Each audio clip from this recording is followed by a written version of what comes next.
Hola, soy Sebastián Camilo Maris Fernández y en el día de hoy te voy a mostrar cómo las matemáticas, sí, esas en las que estás pensando, se aplican de forma directa en el trabajo agrícola, desde el riego hasta el uso de tractores. Vamos con la primera sección, cónicas en el agro. Partiendo de nuestro primer punto, las parábolas y para qué nos sirven en el campo agrario. En este caso se utilizan tanques de forma parabólica para el almacenaje y distribución de agua de forma eficiente. Y aquí se preguntarán, ¿por qué un tanque de forma parabólica y no un tanque cilíndrico de forma convencional? Pues el tanque parabólico tiene una serie de ventajas bastante curiosas y otras funciones que no se deberían venir. Así que vamos con ellas.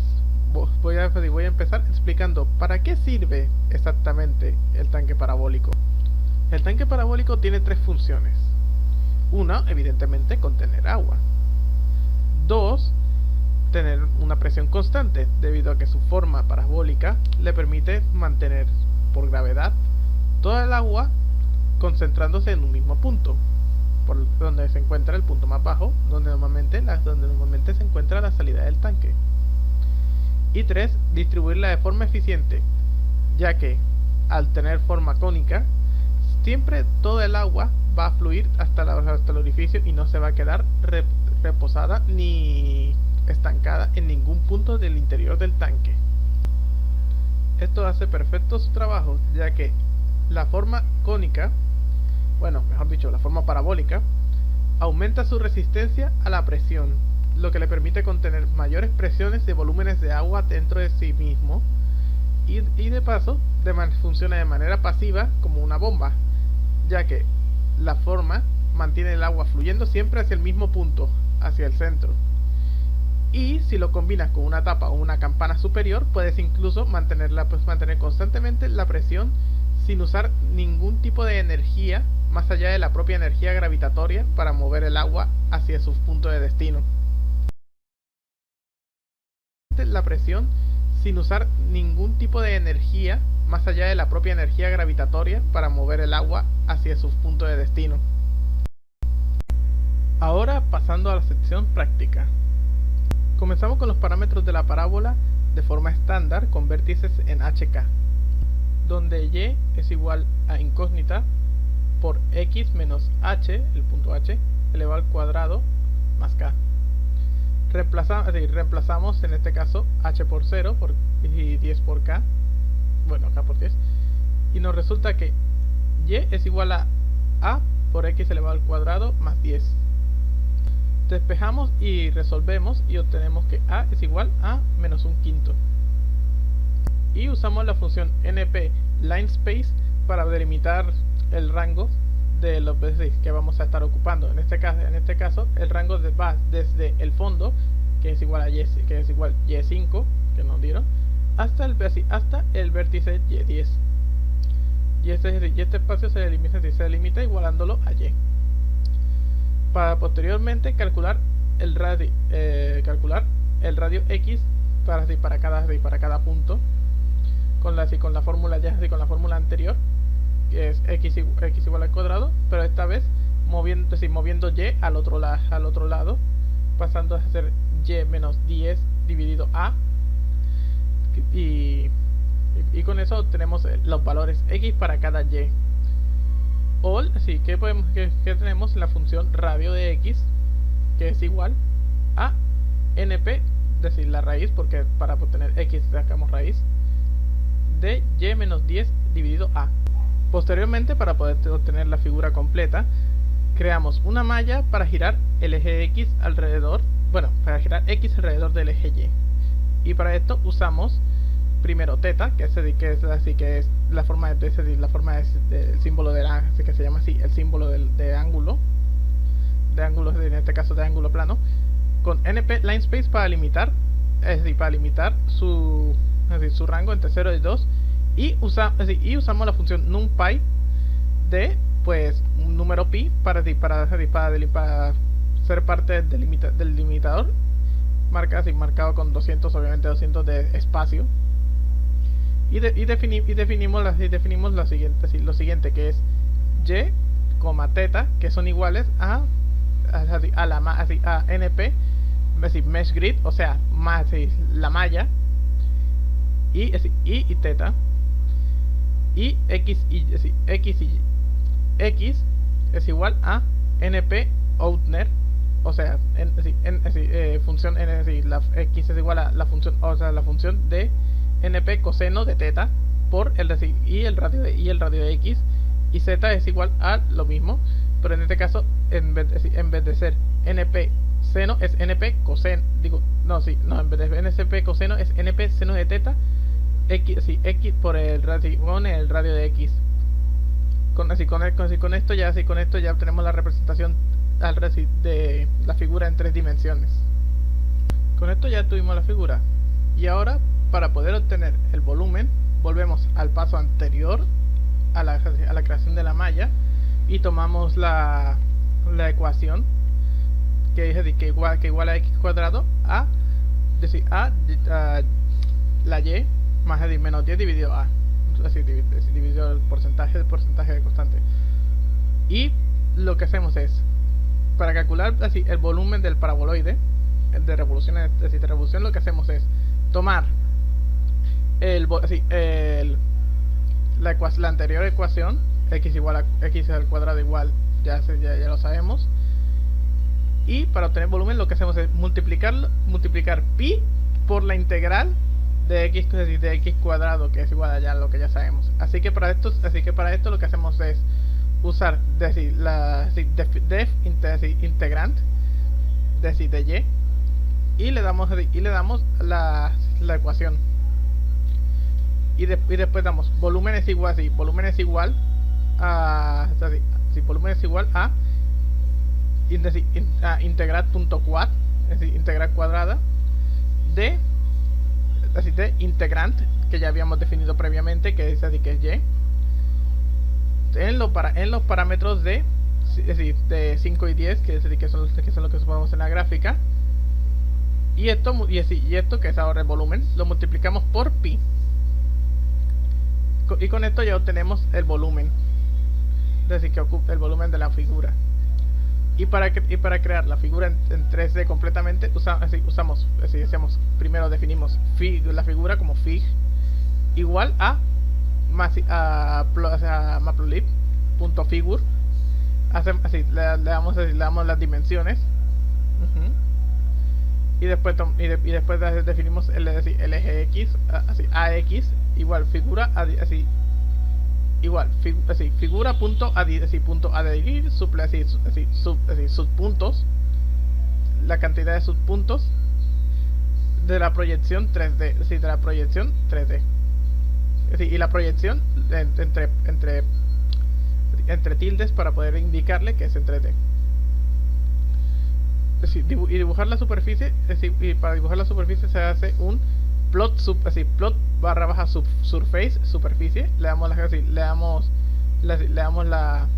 las coordenadas, definimos las coordenadas para poder darle una textura. Se usa CMap para darle textura, en este caso un mapa de calor, una transparencia y un color de fondo que en este caso no se utiliza. Y después se definen las etiquetas, se definen con ax.setTitle para poder setTitle para el título de la función, setXLabel, setYLabel y setZLabel para definir los nombres de los ejes. Y por último con ax.view init, podemos cambiar la perspectiva, desde qué lado se ve, y la elevación desde el modelo. En este caso los parámetros los coloqué en 20 y 45 grados, es decir, en 20 de elevación y 45 de vista cenital. Y se cierra con matplotlib.show para poder mostrar todo el proceso terminado. Y terminamos con un tanque de agua paraboloide de revolución, con un volumen de 196.35 unidades cúbicas. Así, ¿cómo se determinó el volumen? Sí, ¿cómo se determinó el volumen para saber si es correcto? Para tener la función X se integró el volumen con integral.quad, como ya dije, y se utilizó la fórmula que está aquí abajo.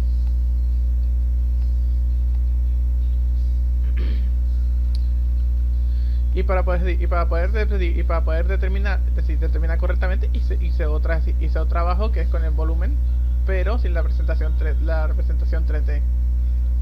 Sí, es la representación simple en dos dimensiones de lo anterior.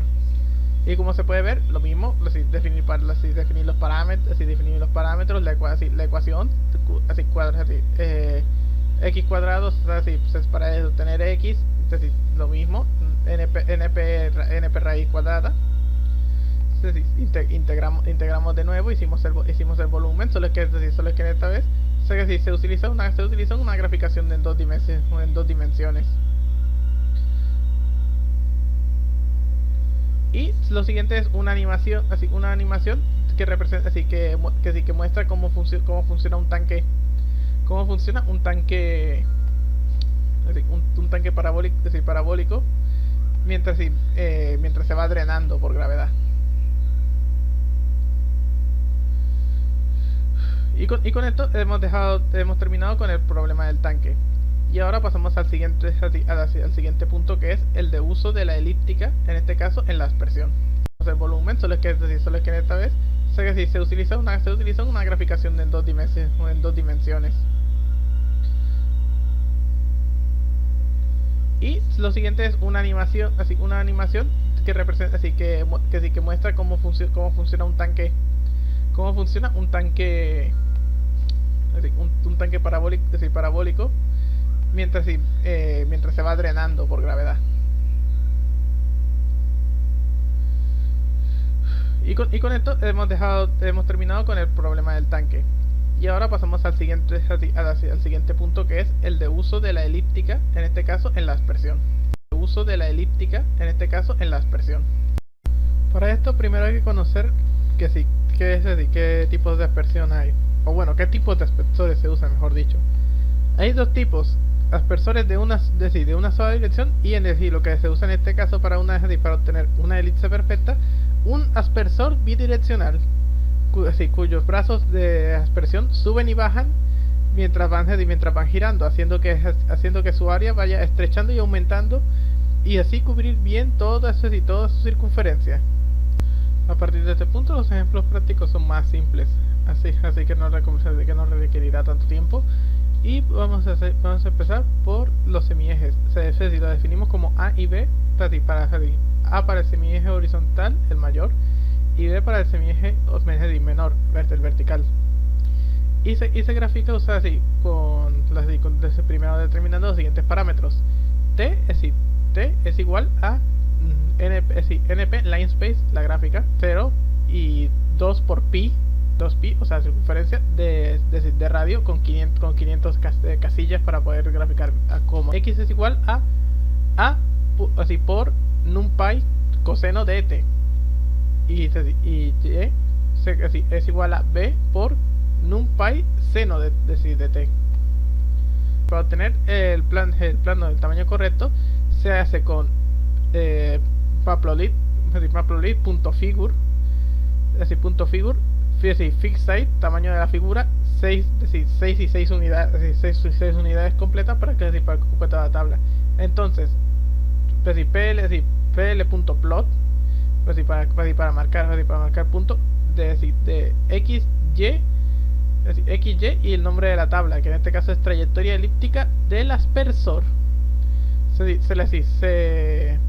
nombran con PL, X level y PLT, Y label, se nombran los ejes, o semiejes debería decir, y con plot,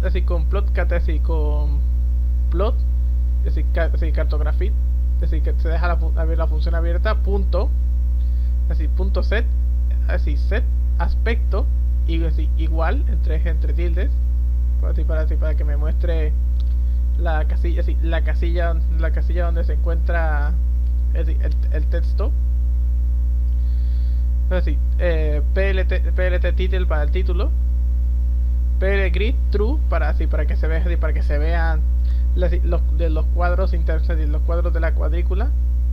PL legend para que se pueda ver evidentemente el texto de que es lo de por dónde va. Y PLT show para iniciar toda la presentación gráfica. Así posterior a esto, para calcular el perímetro, es decir, toda el área que ocupa básicamente, se aproxima del elipse con la fórmula de Manuan, que es el perímetro, el perímetro pi es igual a más o menos pi, así pi por 3, es decir, por 3 veces AB menos la raíz cuadrada de 3A más B por A más 3B.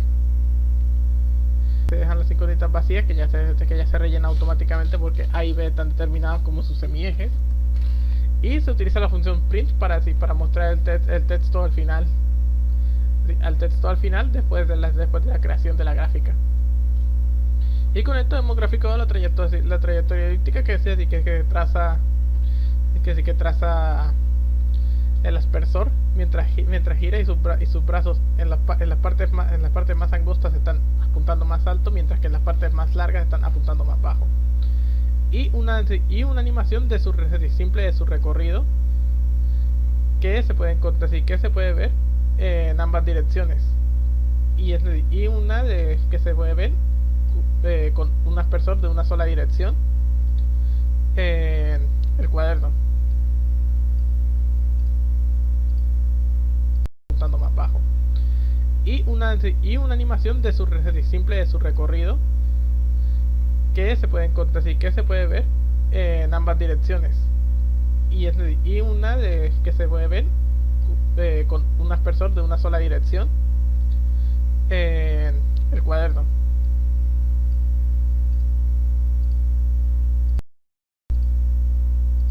Ahora, para trabajar con vectores, vamos a hacer un pequeño ejercicio de uso de fuerzas. Esta vez de cómo dos vehículos arrastran un tractor, y determinar cuáles son los problemas que causa en el consumo de combustible cuando ambos no están alineados. Para esto vamos a separar sus componentes de forma ordenada en dos grupos: la fuerza 1 y la fuerza 2. La fuerza 1 tiene magnitud y ángulo, y la fuerza 2 también tiene magnitud y ángulo. Así que lo que hacemos es convertirlo primero usando NP radians y el ángulo, el ángulo que ya nos dieron, para poder pasarlo a radianes y ser más fácil de operar. Eso hacemos con el ángulo de la fuerza 1 y el ángulo de la fuerza 2. Y después utilizamos este mismo ángulo para descomponer la función en función 1, o sea, fuerza 1 función X, fuerza 1 función Y, fuerza 1X y fuerza 1Y. Que según igual a la magnitud de la fuerza 1, en este caso 400 newton, por numpy coseno del ángulo de la fuerza 1, y lo mismo magnitud fuerza 1 pero con el seno para poder separar la fuerza Y, y hacemos exactamente lo mismo pero con la fuerza 2, y obtenemos la F2, fuerza 2X y fuerza 2Y. Y para obtener la fuerza resultante, lo que se hace es una sumatoria de los vectores X de la fuerza 1 y fuerza 2 y los vectores Y de la fuerza 1 y fuerza 2. Y la magnitud resultante se hace de la raíz cuadrada de R, del componente suma Rx, que es la suma de las componentes fuerza 1 y fuerza 2 X, elevado al cuadrado, más los componentes R, sí, más del componente RY, que es fuerza 1 y fuerza 2Y, los dos, elevados a la raíz cuadrada de esos dos elevados al cuadrado, la suma. Se desengancha y obtenemos la magnitud el nuevo vector resultante es el vector de la fuerza que se aplica al tractor. Lo que hacemos después es imprimir los resultados de magnitud, así de la fuerza de la magnitud, que es así, y la dirección de la nueva magnitud, para obtenerlos en la gráfica. Y para graficar el vector con flechas se usa plot.figure, el tamaño es el tamaño del cuadro para poder usarlo. Plot.flecha, quiver. Los primeros dos componentes no se utilizan, y después está las fuerzas en X y Y, o sea, la dirección del vector. Los ángulos, que en este caso son en X y Y, escalar de unidades, que es igual X y Y, en este caso, escala 1, el color de la flecha y el nombre, así, y la label, el texto de la flecha. Se hace lo mismo con la fuerza 2. Y la resultante, que se hace en vez de usar alguna fuerza, se utiliza Rx o el vector X resultante de la suma de fuerza 1 y fuerza 2X. Rx y Ry. Los ángulos lo mismo, con las mismas escalas, y cambia el color y cambia el label. Y después se utiliza matplotlib.xlimit para poder acotar la gráfica en el eje X entre 0 y 600, y en el eje Y así lo mismo, plot, porque es plot xlimit, es para el eje Y es plot ylimit entre menos 200 y 400. Luego de esto, para poder agregar el eje central, se utiliza plot AXLine, AXH line, que es decir, que básicamente la línea de puntos del eje, que en este caso es gris, y con un patrón de punteado de líneas. Y después está plot AXV line, color gris igualmente, que es básicamente un recalcado para esa función de líneas.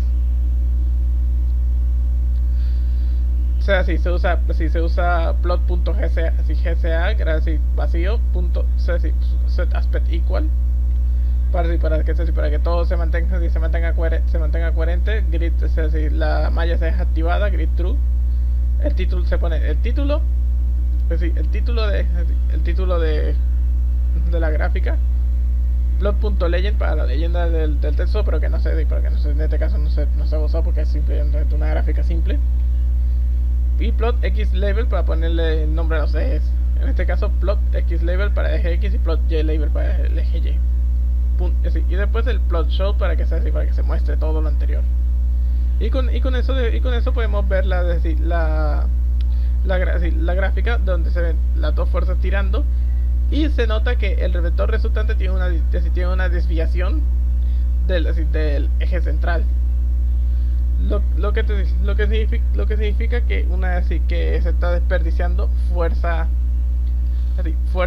de la tracción de los vehículos, lo que hace que consuma más combustible, porque parte de la fuerza que están haciendo para poder jalar el tractor se está desperdiciando, y por ende les toca hacer más fuerza en los motores para compensar y poder llevar. Tiene una desviación del eje central. Lo que significa que que se está desperdiciando fuerza de la tracción de los vehículos, lo que hace que consuma más combustible, porque parte de la fuerza que están haciendo para poder jalar el tractor se está desperdiciando, y por ende les toca. Y con esto hemos terminado la primera parte de este video. nos vemos en la parte 2, que se subirá posteriormente a este.